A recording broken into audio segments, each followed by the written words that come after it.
Well, good morning, everybody. Hey, this is Vinney Chopra, Vinney Smile Chopra. I smile a lot, as you know, from the social media, from everywhere. When you get up, Vinney's all over. Anyway, I'll try to be kind of subdued. I'm over here, sunny California this morning, near San Francisco. As you know, I live here 40 years. I've been living here for 40 years. Actually, just celebrated 40th wedding anniversary with my wife, and we have two children. Some of you probably know who have been following me every week on my 4 podcasts now, not just 1, 2, but 4 podcasts. And it's very exciting to come to you. Today, I have very, very great, good friends of mine, Barry and Mark, and I'll be kind of sharing their bios with you. We're going to talk about loans and lending and refinancing and dig deeper and deeper into those subjects for you. So let me go ahead and take a little bit time. Mark, how are you, brother? How are you? I'm great, Vinney. Thanks for having us on, Mr. Smiles. Wonderful. Hi, Barry. How are you, Thank brother? you so much. Yeah, looking forward. We're waiting for this day to talk with you guys and share some of the information we know to your audience. Oh, thank you.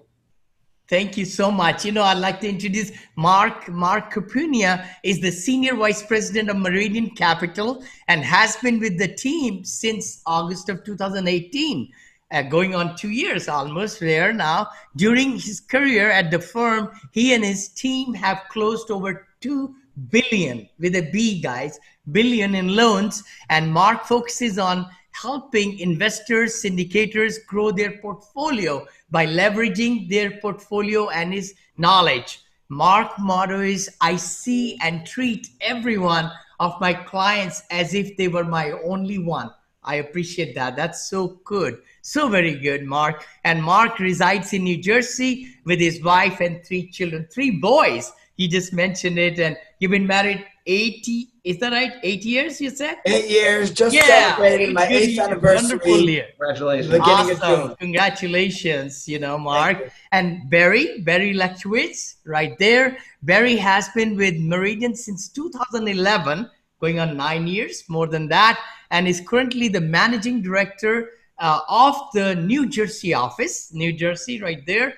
And he's responsible for the origination and placement of loans across a broad array of property types, including multifamily, very big ones, office, retail, with a focus on agency financing. I like that, agency financing nationwide. In addition, he's the team leader for a unique group of 10 sophisticated loan originators. Oh, I'd like to dig into that. What you're doing there, whose responsibilities are to source, place, and finance loans nationwide with a unique focus on a southeast, as most of the people are demographically buying a lot of products, as my teams are, my coaching students and everybody, and my colleagues are buying southeast and midwest cities in the United States. Barry has negotiated more than 10 billion in financing in real estate. I'm so proud to have both of you. Barry, you said you have 8 children and you've been married how long, bud? I'm married now 22 years. Oh, wow. We are all blessed. We are blessed, you know. I think this life is to have enjoyment and bliss. And why do we work so hard? Is to give that time, that special, things we want to do for education of our children so that they are very best citizens and so forth like that. Welcome to the show. Welcome. Appreciate it having us. You bet. So we're gonna share with us how you got into this field, maybe briefly, both of you, and then we can dig right into it, refinancing and what our investors need to prepare for, how you can help them, and the whole bit. We'll go deeper into it. Sure, I can give you the little background. I was a young student. I was in college, seeking out my first job opportunity. I got married young, as you can tell. Yes. I already had 3 children and didn't have much of a source of income. And I was looking for my first real job opportunity besides sort of small off-take jobs. And people had said to me I would sort of wanted to go into a management position. I wanted to go into the healthcare industry.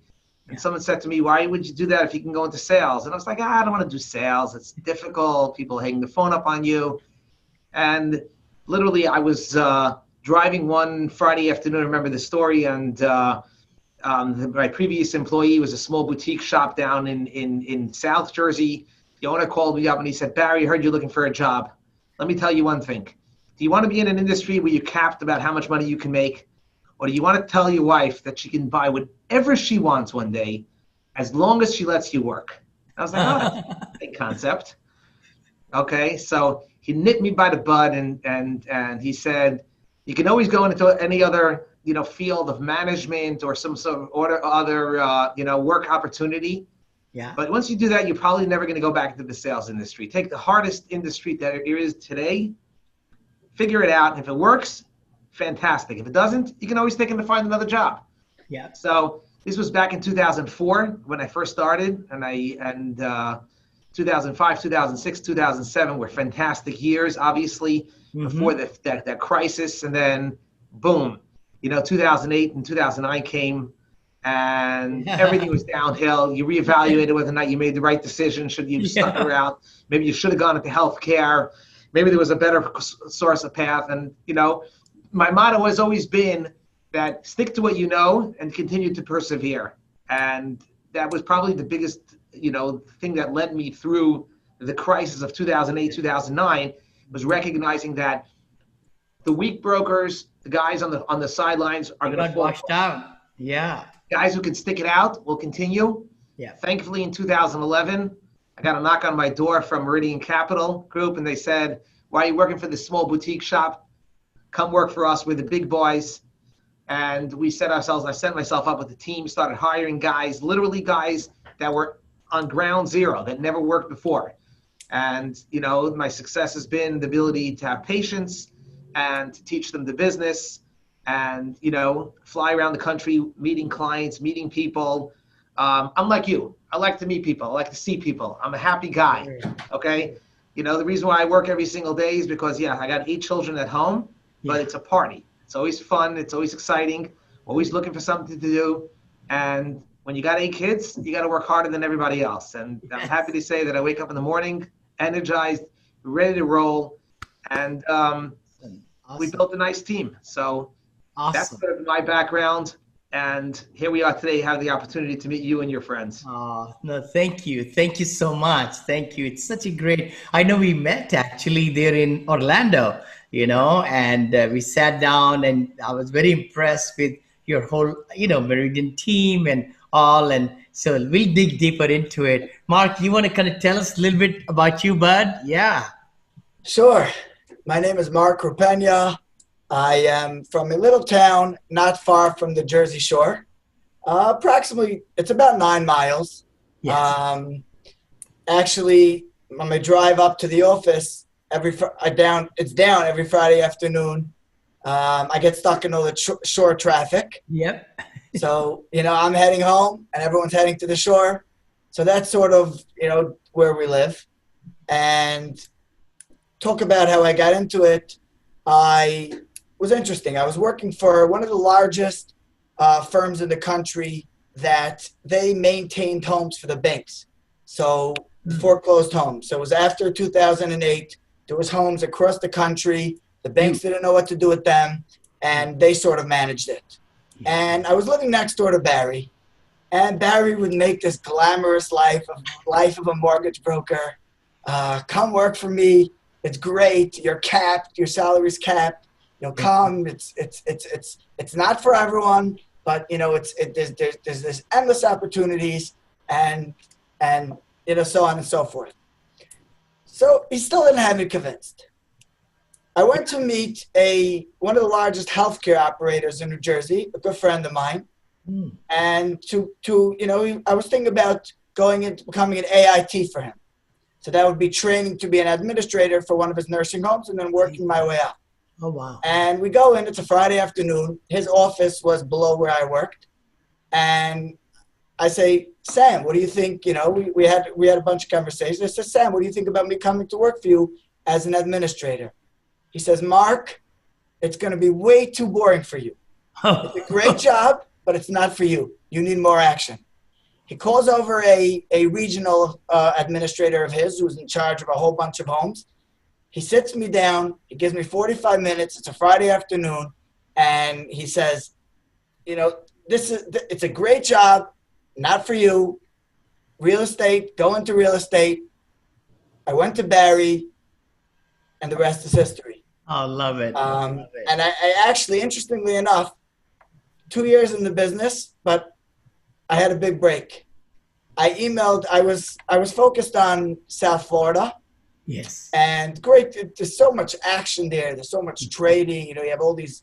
I don't know if you drive down Collins Avenue, so you see all these huge condos going up, and then there's all these multifamily properties being traded. Everybody wants South Florida.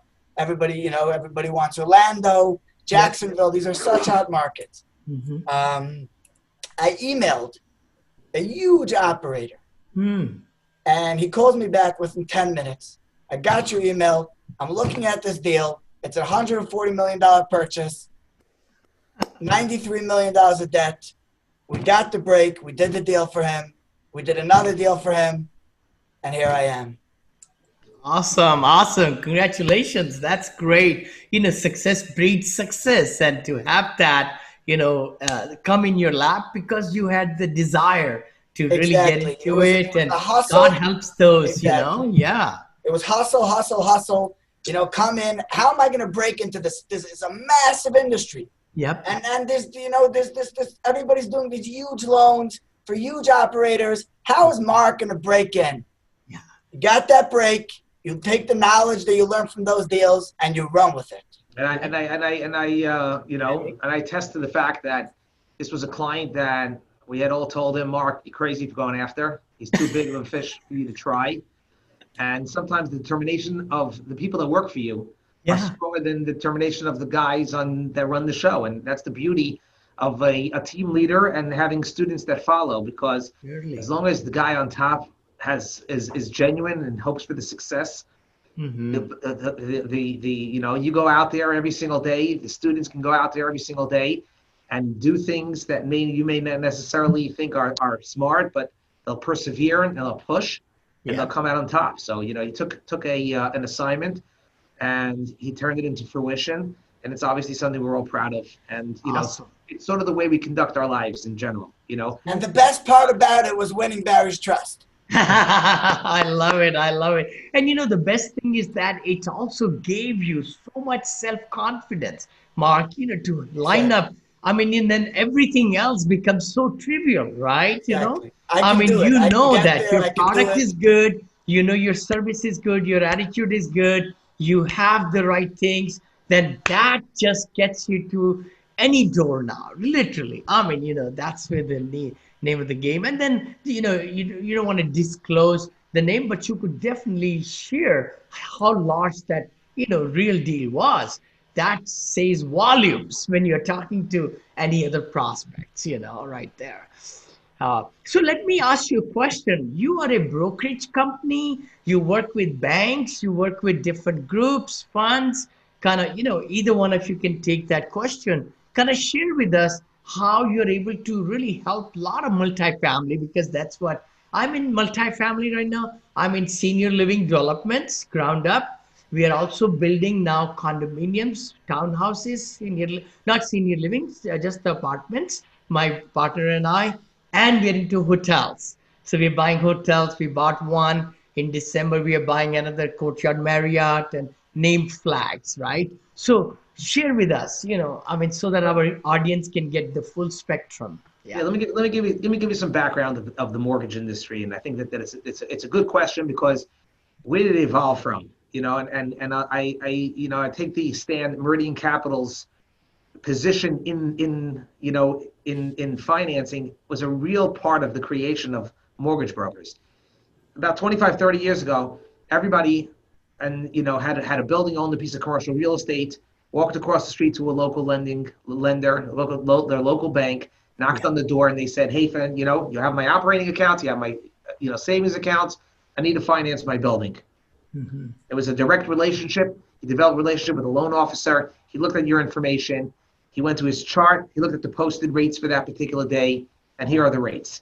maybe you created some competition, you went to the bank on the other side of town, but you basically were limited to the relationships you had personally with those lenders in order to get those loans done. And Ralph Hertzko, who's the president of Meridian, was a guy that really had a vision to change the concept of that type of lending or that type of brokerage. And he went into a lender. This was a bank called Metropolitan Bank in New York City. And he said to them, guys, hey, listen, if I bought you 5 loans, okay, what's your posted rates today? He said they were 6%. If I bought you 5 loans, would you give it to me for 5.5%? And they said, oh, it's not a bad idea. If you can bring us in $50 million in one shot, yeah, we're okay to discount the lend. Sure. And then he literally he called up his friends in real estate and he said, hey guys, how much are you getting from your local bank? They said, we're getting 6%. If I bought you 5.5%, would you pay me a fee? Sure. Right? Yeah. And they said, oh, well, yeah, 5.5%, it makes sense to pay us a fee. Yeah. He went into them, he picked up the loans, he walked into Metropolitan Bank, and they did a deal of 5.5%. Okay? And it started revolutionizing the concept that there are lenders that are looking at on a larger platform, to a Barry Lefkowitz, to a Mark Krupenia, to say, you source loans for us, and based on those sourcings of those loans, we're willing to validate those deals and potentially give you either discounts or some sort of benefits. So he started doing that in New York City, the 5 boroughs. I don't know if you're familiar with how many apartment buildings there are in the Bronx or in Upper Manhattan, right? I mean, these are highly dense locations where every building is a multifamily property. Yeah. And he had guys like myself and some of the other people here in the office literally start knocking on doors, introducing themselves to owners and telling. So that was a business where he was selling rates. Rates were at a certain level. You walked into the business thing, I could sell it at a cheaper rate. You went directly, you got a 6%. You came to me, you got 5.5%. It was a no-brainer business. Yep. As the business expanded, obviously, multiple people realized that this is a good gig, and other lenders were doing it with other groups of people. They were saying, this lender's doing it for Meridian. Other guys were saying, hey guys, you guys go out with a bucket of cash. So it sort of created competition. And, guys like ourselves, we thrive and live on competition. Otherwise we wouldn't sleep at night. Yeah. So, it's what keeps us going. Yep. And then it became, that evolved for many, many years, and that's a lot of the business that gets done locally in New York and in the tri-state areas are very much focused on where you can go out and pick up the best rate, which brokerage firm has the best relationship. We expanded that out, and obviously onto a national platform, it's a little more difficult to take that particular product type and to go out to nationwide. We expanded with our licensing on the agency side to the agency business, which is sort of more, of an open business where there's posted rates that sort of many people can use and can go after. And it doesn't seem so proprietary. It doesn't seem like Meridian's getting necessarily a better deal than if they went to Berkadia, they went to Walker Dunlop, or they walked to some of the others. So you needed to create a little bit of a niche in the market, okay? And what we found ourselves being is that even within the agency world, even within the lending ship on the national platform, there were ways that the lenders were looking at particular deals. There was also a source of bucket of money, of profitability that they were taking, that they were willing to share, and therefore come off their spreads, their rates. We were able to look at deals that were with a much more of an optimistic view, where the deal seemed to pencil out one particular way. We're able to show to the lender, and based on the borrower's performance or based on how he's been running properties, based on his management company, be able to convince the lender, the banks, to underwrite and to process deals maybe more objectively than they would seem, which would create for them a better net operating income, better valuation added. We started teaming up with relationships with appraisers in the markets to understand where cap rates were. The business evolved from not just selling just an agency product, but being able to identify the best appraiser for a specific deal, so you maximize the values, you maximize the valuations on properties. And we found ourselves consistently coming in with much stronger bids, specifically on more dollars and more value for the customers than some of the other local shops. And I think that to add on that is me and Barry and I have a motto: we never lose a deal because we didn't bring a better deal to the table. There are other reasons why we lose it, but we don't lose deals because we don't bring a better one to the table. And what he's pointing to, he says that our job now became really about trying to develop relationships out of markets with other people, such as yourselves, such as people that you're teaming up. The world has become a little bit smaller. People were used to be focused that you do business with somebody that lives within 50 to 100 miles of yourself, right? If you can come over and grab a beer, you'll do business with them. If we had to get onto a plane and fly out somewhere else, it was sort of difficult to create the relationship. And as the world has become smaller in a certain sense, we're flying out to more shows, we're getting onto Zoom. The world sort of has the ability. LinkedIn, you see that the concept of social media in a smart way, not in sort of a fascist way. It's sort of identifying real estate people or people that want to be within our network, and now we can closely develop relationships with people where people see what we're doing, that we're able to showcase our what we have. We have to earn their trust so that they can give us real opportunities. And like Mark said, I tell my guys, today we have very smart guys in the office. I'm like on the bottom of the list. We have analysts here. We have really smart people here that can really understand, a deal. It's about developing the relationship. It's about understanding people's business models and getting an opportunity to get a real shot at the opportunity. You hit that very good thing. What you're saying is, see, so many times investors like me, syndicators, right? We say, okay, we are buying this property and we can do this LTV, that LTV, these ratios. Those are the couple of things, and then closing cost, right? And things like that. But what you're saying is, with your expertise and knowledge and your relationships with so many spectrum of banks and funds and all these private equity groups, you could find the best creative way. I think that's the innovative and creative way that you could give a better structured term sheet, we call it, right? To the buyer. And that's exciting. So let me ask you a question. Do you do then all kinds of Fannie, Freddie and all, or maybe just kind of give everybody a knowledge of where can people get loans, and maybe give a holistic view, how, these loans are. I don't know if this podcast will be sufficient to go over secondary and this and all that, but in simpler way, it may go above the head on a lot of people. I don't mind. The real estate's an interesting concept, idea, right? Yeah, I mean, we look at real estate as being, building that people own, right? It's, for investors such as ourselves, such as people that you work with, it's an opportunity to make some money, right? I mean, you don't own real estate because you want to look like the richest guy in the room. Cash flow.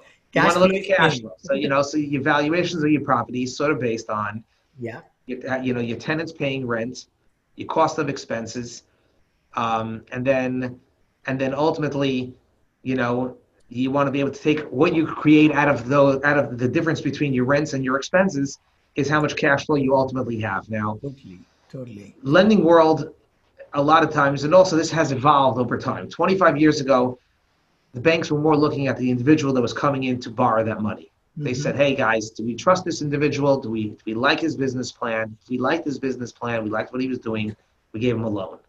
Okay?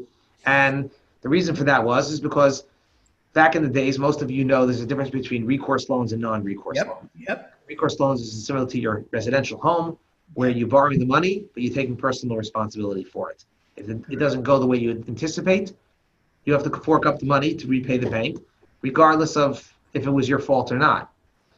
And the world evolved into non-recourse money, which meant that banks were looking at the product. They're looking at the building, they were looking at the asset, looking at the real estate. They said, if the real estate can support the loan, we don't need the individual behind it to be personal responsibility. We're willing to lend it based on the merits of the building, based on the merits of what the building produced and the cash flows that the bank produced. So they created this functionality called non-recourse loan lending. And then it wasn't so much against the individual, but it was more against the building. Okay? The reason why I'm saying this is because in the past it was just about the individual. What was his net worth? What was his experience? How much cash did he have in the bank? and whether or not we want to lend him the money. Today, it's really split. A much bigger portion is based on what the asset is and what the piece of real estate is, coupled with the fact that we have an individual who we trust that he's not going to commit any fraud, he's not going to commit any issues at the property, but so long that he operates the property properly, we understand that we can get a loan based on the property. The problem, right? So the lending world has opened up to really everybody at that point. Okay, so long. Your genius needs to really be to identify a good piece of real estate that has real cash flow. You can prove out based on the income and expense that the cash flow is actually there, not some hypothetical number that you hope to achieve, but actually what's in place. Okay, and there are plenty of lenders that are interested in lending on that asset class. They'll also look at markets, to look at where the property is located, intersections, but most of the focus is on the asset. If you identify a good asset, 75% of the chance that you're already approved for a loan. What's the second 25%? Who the person is, okay?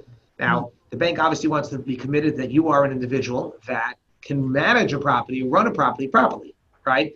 If you're a guy that's been working as an IT director for your whole life and you put away $500,000 and now you want to put it into a piece of real estate, it's very nice that you have the equity, but how do we trust you to run and manage a piece of property?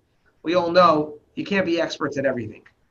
Right? And even if you're fantastic at running your home, it ain't like a multifamily property, right? Dealing with tenants, dealing with toilets, dealing with management issues. And trash. And And termites. And all the stuff that comes with it, which we don't talk about, which is not so glamorous of real estate. But it's all part of it, because if you don't take care of your property, your tenants aren't going to pay rents. And if your tenants don't pay rents, you can't pay your mortgage. And if I'm a lender and I'm lending you money, the building money, I want to make sure I have somebody that I can trust that's going to run that piece of property. So the last 25% is really they're looking to find somebody that they can trust. You don't look into yourself in the mirror and they say, hey, would you trust yourself with $1 million right now, right? Because who said you can, you're basically entrusted with the bank basically owns your property. They're giving you the majority of the money to the property. Okay, so who should they trust? A guy that has never had experience in multifamily or real estate, or someone that could. So people come to us and say, I'm looking to buy my first multifamily, would I get a loan? The answer is, you got to be able to come with a proven story that you have the ability to manage this property. There are people that partner up with management companies. There are people that partner up with people that own real estate. You need to develop this concept that the bank can trust you with the money that they're giving you to run the property. If they can convince them of that, then the 75% takes care. If it's a good location and a good property, you can probably get a loan, and it'll depend on what the structure is and what you're looking for and how that loan gets done. But that's just the general background of who qualifies and how a loan qualifies. Good. Mark, you can give a little background too. Thank you. Barry, I'm just thinking, like, let's say, what are different loans then? Maybe my audience might know that they are quite high caliber people, but there are, of course, we hear about, you said non-recourse course, and then HUD loans are another one. Then, of course, the bridge loans, right? Construction loans, things like that. So what would you like to, kind of differentiate between them, or about the percentages also, if there is any, or some fees, whatever you could feel comfortable, sharing. Sure. So here's where I would start off. Mark, You have Fannie and Freddie. Yep. Fannie and Freddie are government-backed loans. Correct. And their mandate is to place money for affordable housing. Yes. So when I don't know if people understand this, but Fannie and Freddie's goal is to promote affordable housing. So when you see a home, when you see a place to live, that's where the government wants people to have places to live. So they make it easy to borrow money to buy those properties, and in turn, like I said, these are non-recourse loans, of course. Right? Both those are typically non-recourse, besides for bad boy carve-outs.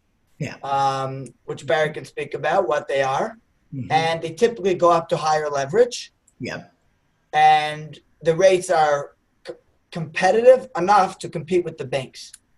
So they're excellent rates. Mm-hmm. A bank's business is a business, is more based on a business model. They'll take less risk. Yeah. Banks will typically, the LTV will be a little bit less. Some banks will require recourse, some won't. That's typically how a bank will structure it. Mm-hmm. Then you have HUD. HUD is a whole different product and how they underwrite. Then there are life companies. Life companies are looking for a certain return on their money. Yeah. But they want to be more conservative. So the LTV will be a lot lower, but they're also, you can get a much better deal. So those are the different types of lenders that there are.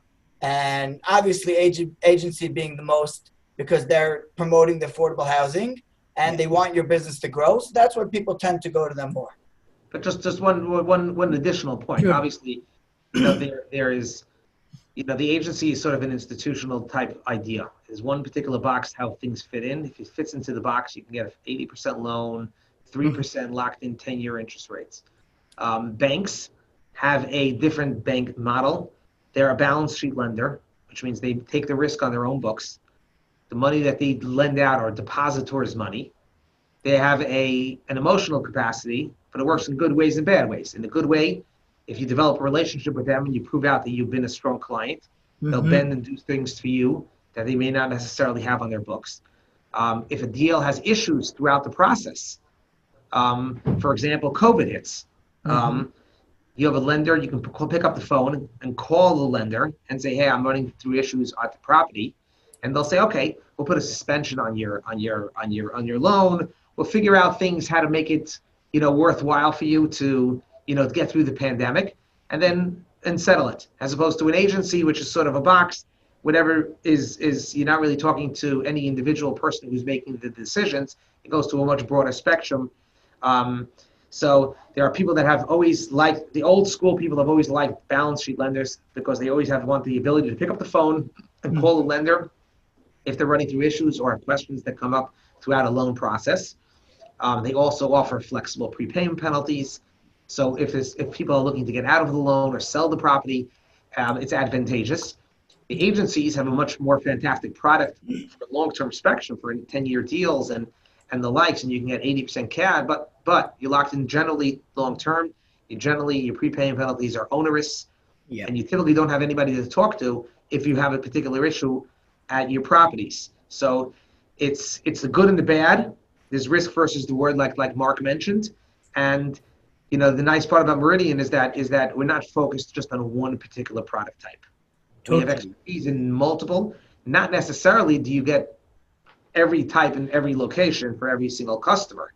Okay, we have balance sheets that we brought up from the tri-state up here, New York, New Jersey, Connecticut markets to do deals down in the Southeast and Florida and some of the other markets that are lending sort of, balance sheet, easy, typical type lending. And in certain markets, we don't have those balance sheet lenders, but these are expansions that we see on a day-to-day basis that will evolve on a deal to deal and who the customer is, whether or not we can bring a balance sheet deal versus a agency deal. So true, so true. I was going to say, I know the interest rates have been so low, right, Barry and Mark? So refinancing is very much, do you want to kind of cover that? Why this is the right time to, do that? And what are the best ways to refinance now? Or what kind of equity needs to be there, I think, in the property for really warrant that, huh? Yeah. Mark, what do you want to... I guess I would start off and explain to the, some of the students maybe newer, but to sort of what is a refinance. So the basic concept of a loan is, I know people are probably, maybe more familiar with the residential loan. Yeah. So, a residential loan typically runs for 30 years and the balloon is after 30 years. A commercial loan works very differently. Commercial loans are typically structured 5, 7, 10. Sometimes you can even get a 15-year loan. And they typically balloon. If it's a 10-year loan, it will balloon after 10 years. Now, the problem is that if someone were to be paying it based on a 30-year amortization, his payments would be too onerous. Yeah. That's why we have that's why we have a concept of a 30-year amortization. So you're paying your loan as if the payments were based over 30 years, Correct. but the loan balloons in 10 years. Yeah. Now, which leads me to the second thing of interest only. Yeah. On commercial loans, there's something called an interest only loan, which the benefit is it helps your cash flow. If I were to get a 10-year loan with 10 years of interest only, so I pay interest for the first 10 years, and when I refinance, when it balloons, then I would pay my balance. So there's principal, there's interest. If I had an interest-only loan, I'm paying interest only, and then I only pay the principal at the end, which obviously helps for my cash flow. Surely. Yep. So if I have a loan, if I took out a loan initially for 5 years, and the loan ballooned for 5 years, either I would need to redo the loan after 5 years, so I would refinance. That would be a typical reason why I would need to refinance. Or if 3 years into the deal, I realized that I can pull equity out of this deal. Yep. I bought the property, I was going Value to add. raise the rent, I was going to put money in, and I did that. That's another reason why somebody would refinance. So those are the two typical reasons why somebody would refinance. Now let me talk about it a little bit, on that point. So you basically have, what he's saying is you basically have loan maturities. When the loan is due, you have to refinance. Right. And you have opportunities in the time period. And we know as real estate people, our objective is to go into a property and raise the values, raise the rents, increase the NOI. And at that point, the valuation of the property has increased. Once the property has increased in value, right, you want to be able to go out and try to take advantage of that equity. Yeah, the dead money. Investors, It's dead. It's not moving. Yeah, exactly. It's not exactly. There was the old concept, and again, this goes back to sort of the old way real estate was done and the new way. The old day, most real estate players would just own good old families that owned real estate. They kept it amongst themselves. The objective was to hold on to properties forever.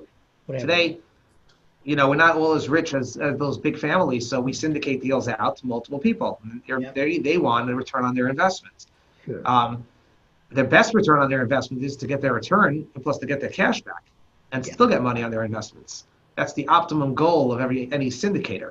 Sure. So the way that gets done generally is that you go into a property and you're increasing the valuations of the property, and then hoping that in a few years you increase enough value either to sell the property, to return the equity, or to refinance at a higher number so you can return capital to the investors and plus continue giving them their returns. Surely. Today, the reason why there's a big run at refinance is because it's a little bit of a unique circumstance in time. We've hit a plateau of values have increased so much over the last number of years. Mm-hmm. The world is talking about a potential recession in the real estate world. Mm-hmm. Now, what happens in a recession is that things cap out. Generally, you sort of hit a peak, and eventually it's got to go. The only place that it can go is to go down. That's why you never buy a deal at the top of the market. You never buy the rents at the highest top of this place because you're afraid it may dip. So valuations have increased to such a high point right now where people are concerned that in the next 2-3 years, value is going to actually come down, not continue going up. So, and specifically with this COVID, together with the fact that we've been having this bull market for so many years, that we just believe that maybe it's just a circumstance of events. This is the perfect explosion of society now rebalancing themselves. But people that own real estate right now are in a situation right now where cap rates and valuations are still extremely high. And because the Fed is forced to lower interest rates to keep the economy going, interest rates are very much on the bottom, The concern of waiting is the fact that you may hit a time in the next 6 to 12 months where values start coming down. And if values come down, even if interest rates stay the same, you're not going to get the same amount of money you would if you went on and refinanced. So true. If the Feds decide that the only way they can repay all these federal grants and loans is to raise interest rates, and even if cap rates stay the same, their interest rates are going to move up. So we're in a very unique time in history where we have maximum cap rates, values, we have lowest interest rates. Now it makes, obviously, we're not seeing many acquisitions because people are are afraid, are we on the top of the market and it's just going to go down? So why buy now? But the people that own right now real estate have the best advantage right now to refinance and take out that equity. Obviously, the other alternative is if you have a loan that's coming due in the next 2 years. That's the big one. Yeah. Okay. Instead of saying to yourself, hey, I'm at a 4.5% rate, it's okay, the property, you need to look at it and say, what does your crystal ball say where rates are going to be in 2 years from now, what values are going to be in 2 years from now? Yeah. If you want to reset your interest rate right now today to 3%, you may be forced to pay a prepayment penalty. You take your equity, but you're locking in a new 10-year date at a rate that never happened in history. Or do you take your chances that in 2 years from now, the market's in a similar spot and not worse? It's really up to the, there's nobody that has that crystal ball. It's sort of an intuition. My gut tells me that if you have an opportunity today and it makes sense, take advantage of where the market is. If it doesn't make sense for you today because either the prepayment penalty is too high, you're longer than 5 years out on the agency type loan, you haven't increased the valuations of properties enough to make your returns, you got to sit tight and have a little patience. No, you're so right about it. I think you made a big point on, the valuation is at the peak, and whatever percentage LTV you do for refinancing, then you can pull out the money to renovate, to do different things, to have the reserves. It's always, I think this epidemic really taught us, many operators, that we need to have reserves, and the operators like us and others, my partners, we have strong cash, reserves, which is very much needed. And this interest rate of 2.95 or 3.05, that's the lowest I've seen in 44 years I've been here, and the government is saying they're going to increase that much for a few years. Let's see. But nobody knows. It's possible it won't increase, exactly. And you mentioned something called the HUD loans, and the reason why we don't talk about it enough is because, HUD loans are 35-year loans. Yes. Okay. Yes. So you locked into a loan for 35 years. You have 10 years of prepayment penalty. But as a syndication group investor that needs distributions, they make it onerous and difficult to take distributions out more than twice a year. So true. So very true. Yeah. And, if the business plan, if you were a family office and a family-owned real estate person, I would say definitely consider doing a long-term hold. Right now, 35 years. Rates are as low as 2.4% in that world. Right?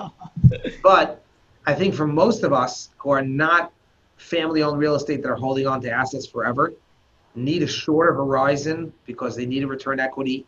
They need to be able to give out distributions on a quarterly basis. They need to have flexibility. They're not going to spend the money to do audited financials that HUD requires. So it looks good optically on a piece of paper that you are entitled to get a 2.4% interest rate. But at the end of the day, the cost associated for that deal to happen with reserves is onerous in a certain sense. And if you're not the right person for it, I'm not suggesting it. I would love to do it. There's more money actually for a broker to make in a HUD loan than there is for any other loan. Just the way the government allows it, designs it. So I'm happy to sell it to those that need it. But, our business model is really about understanding you and understanding the clients, what they're doing with the money, what they're doing with the asset, with the value increase, how long they plan on being in there.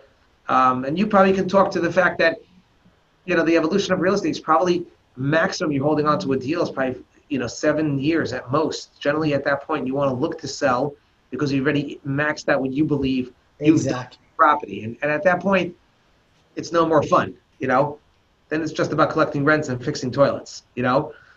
When, you want to be in the business where it's fun, where you took, $700 rent and brought it up to $950, or you took expenses down that were at 50% to 40%, and now you've increased values. Once you hit that point where you haven't done it anymore, okay, it's probably a time to sell. Time to move. You bet. Boy, we can talk about this. I'm really enjoying it. I know we've been talking for good 48 minutes, but thank you so much, Barry and Mark, for coming on my show. And we value your friendship. And, how can people reach you? Please tell the audiences. So it's as simple as my email address is Mark. It's M Krupenia at meridiancapital.com. Yeah.